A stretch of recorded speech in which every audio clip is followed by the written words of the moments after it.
Hey guys, this is going to be my July wrap up and August TBR, that is the month that comes next, where I go through the books that I read in July, tell you really briefly what I thought about them, and then go through the books that I'm planning to read in August. I read 7 books in July, which I think is about the same amount that I read last month, which is good that it didn't go down significantly, and definitely better than I was reading in the beginning of 2015. So I'm quite proud with having got through 7 books. The first book that I finished this month was The Victor Part 2 by Andrew Mead. I talked about this in my TBR and about how my cousin wrote this, and I'm extremely impressed that he managed to write this at his age. Like, it's really impressive.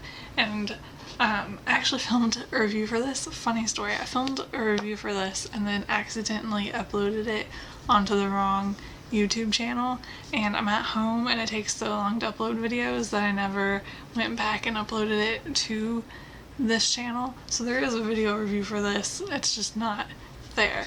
But I was really impressed with this, and I'm really excited to see what he does as he gets older and everything, because like his writing's only going to get better, and this is really impressive. And I finally managed to finish the Broadview Anthology of British Literature, which I gave 5 out of 5 stars. This was one of my like old textbooks that I wanted to read, and it's very thick and very, very thin pages. It took me quite a while to read, but I really liked it and liked how it was put together and everything like that. And then I finished The Beast Within by Valentino. Her first name is Serena Valentino. I gave this 3 out of 5 stars.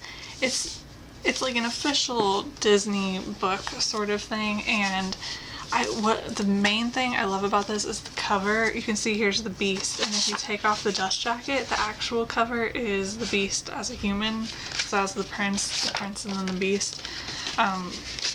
But this is basically Beauty and the Beast through the Beast point of view, but I was expecting more of like the actual movie events, which can be pretty boring when you like just retell a story in a different character's point of view.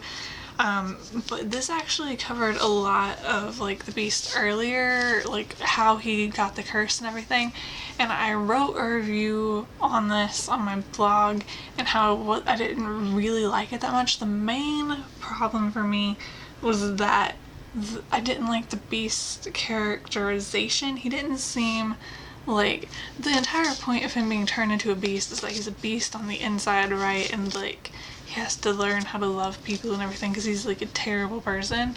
But he didn't come across quite bad enough in this, I don't think, at first.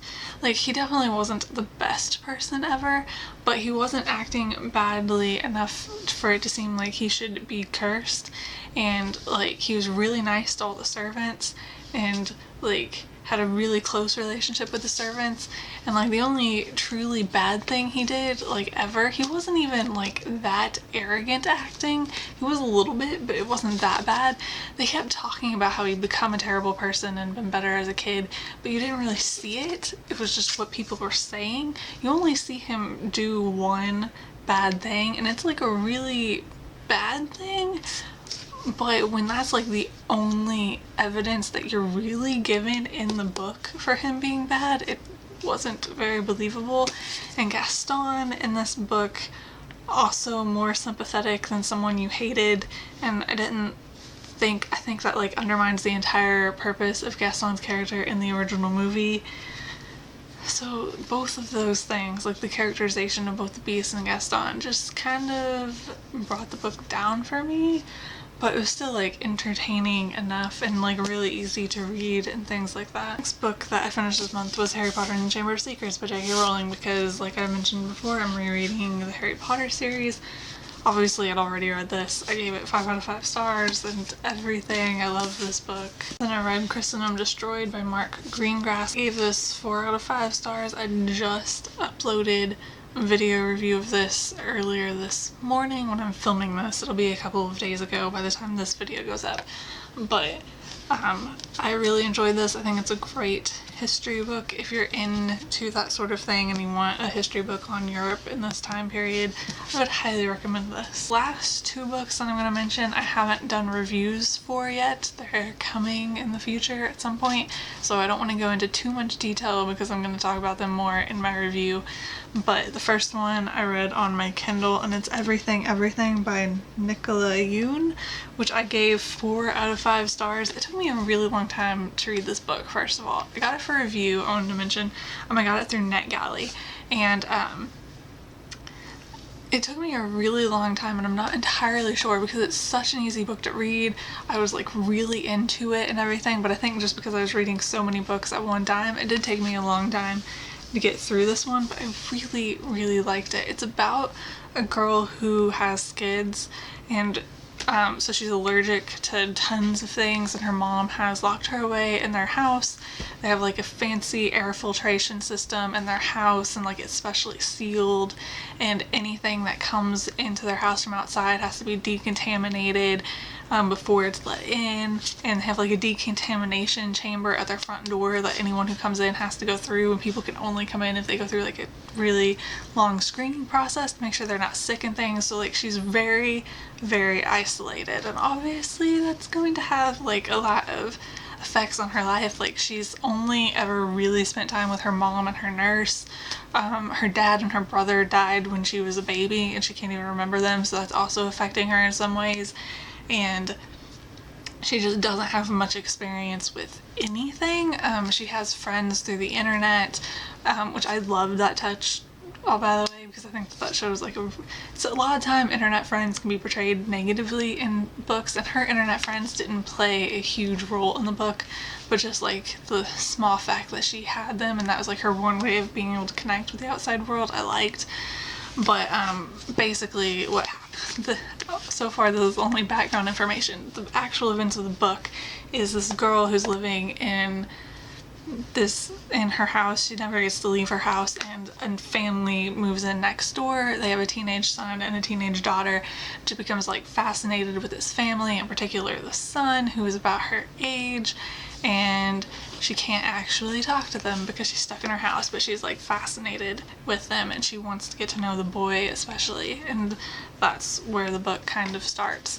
And I really, really liked it, but I'm going to go into more details about it when I review it, including talking about spoilers, because I really want to talk about what happened. And the last book I read this month was Become an iMature Student by Raghu Pandey. I hope I'm saying the author's name right. I'm not entirely sure how to pronounce it. I gave this 2 out of 5 stars. I debated giving it 1.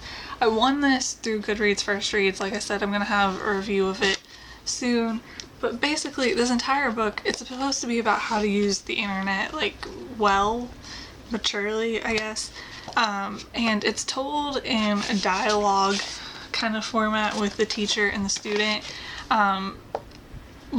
It's supposed to be for like, it says you can use it, like teachers can use it for lesson plans and things like that, but it's not really laid out that way. It's laid out more just to be read, not like to use. I don't know how you would use it well.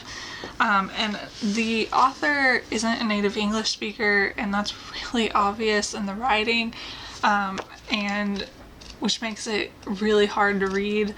And beyond that, like, ignoring that part though, I just didn't like the way the book was laid out, and most of the information is going to be stuff that older people are already going to know. I think maybe like older adults might, who like don't use the internet ever but want to, might maybe get something out of this, but I still think like most of this information is going to be natural to them, and I think most kids my age have already gotten most of this information too.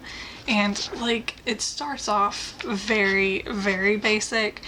Like, it starts off it explains how to type a web address in like a URL into the address bar, and most people I know are going, and if they're like willing to pick up this book, are going to know that. It's just really hard to like pinpoint specific things that I didn't like about this book because I didn't really like it at all. But those are all the books that I read this month, and now I'm going to get into the books that I read, or the books that I'm planning to read in August. And now I want to get into the books that I'm planning to read in August. I'm filming this a couple of days before the end of July. I have the One Direction concert, July 31st, which I'm really, really excited about. I'm filming this on the 29th before all that craziness happens, so I still have like 2-3 days to read. I probably won't be reading much on the 31st, but maybe I'll finish one of the books I'm already reading. I doubt it though. So I'm currently reading 4 books, which is a lot, and because of that, I was reading 4 books last month, I think, for my TBR. So I'm going to go through the 4 books that I'm already reading, and then I'm going to say 3 more books that are on my TBR, and that's going to be my TBR. The book that I'm already reading is Harry Potter and the Prisoner of Azkaban by J.K. Rowling, which is obviously the next book in the Harry Potter series because, like I said, I'm rereading it, and I'm about halfway done with this right now. I'm definitely going to finish it this month, but Goblet of which I'm gonna finish this. I cannot talk right now. I'm gonna finish this month definitely, which means that I'm definitely gonna start Goblet of Fire this month too.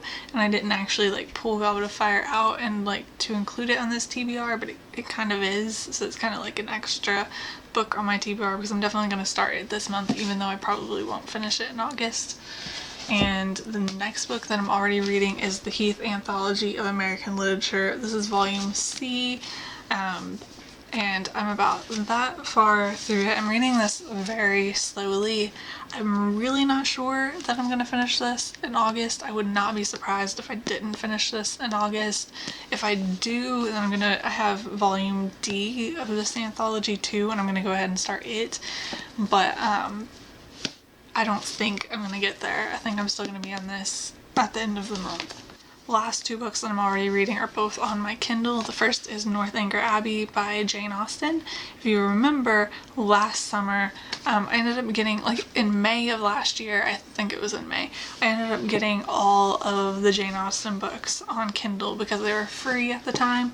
I think I got all of them. I think there may have been like 1 I didn't get or something. And I read most of them last summer. They took up like a big chunk of my summer last summer. And then I didn't read Northanger Abbey and I didn't read Pride and Prejudice. And I was saving Pride and Prejudice for last because I'd read it in middle school, but I wanted to reread it, but I wanted to read the other ones first. And I'd already read Sense and Sensibility, so I didn't read it last summer. But I got kind of burnt out on Jane Austen, and I ended up stopping before I got to Northanger Abbey, and I said I would come back to them later, and I finally came back to it. I'm gonna go ahead and read Pride and Prejudice after this as well, but I'm on chapter like 5 or 6, I think, of it now, and I'm really liking this one so far. So I've been reading that, and then the second book and the last book that I'm currently reading is I Have Something to Say by Catherine Harper, which I also just started. I've only read the intro even. I got it for a review from Story Cartel, and like I said, I've only read the intro, but I'm thinking I'm really gonna like it. It looks really short too. Obviously it's hard to judge the length of a book when it's in Kindle format, but I only read the intro, and I think like the percentage thing on the Kindle says I'm already 7% of the way through the book, so I think it's going to be a pretty quick read. And what it is about is it's like a memoir. I think part 1 is more memoir and part 2 is more about selective mutism, which is what the author has and struggled with, especially as a kid. And I'm very interested in that because I know what it is and I've heard of it before and things like that, but I haven't heard that much about it, and I think it's great that she wrote the book specifically for people with it and things like that, and I'm really excited to read it. And on to the 3 books that I haven't started this month that I want to get to. First is In the Middle by Nancy Atwell. This is an education book on teaching writing. I've used this for multiple classes in school. You can see that there are tabs in it. But the thing is, I've used this, I think, in 2 classes. Everyone talks about it. It's like this huge book on teaching writing, and I've read almost all of it, but in my classes, I've always like jumped from chapter to chapter and read parts of it at a time. So I want to sit down and read it front to back. I mean, looking at it now, I have quite a bit highlighted and everything like that. So a lot of it will be just like going over it again, but I have really liked what I read of this book. It's complicated because her methods can be really hard to implement in a school, like really hard. It's next to impossible for most teachers to actually do everything she says, but I think a lot of what she says is still like interesting to read and like to get you like thinking about things anyway. So I want to read the entire book, and I know like some of my professors, like several of my professors, are really big fans of hers too, so I'm going to read that. And then I know that I'm already reading the American Literature Anthology, and I just finished British Literature Anthology, but I'm gonna read the Longman Anthology British Literature. This is volume IA, which it says is on the Middle Ages. This is much shorter. It does have thin pages and everything, but it's much shorter, and I think I can get through it much quicker. So I'm gonna go ahead and read it even though I'm already reading this.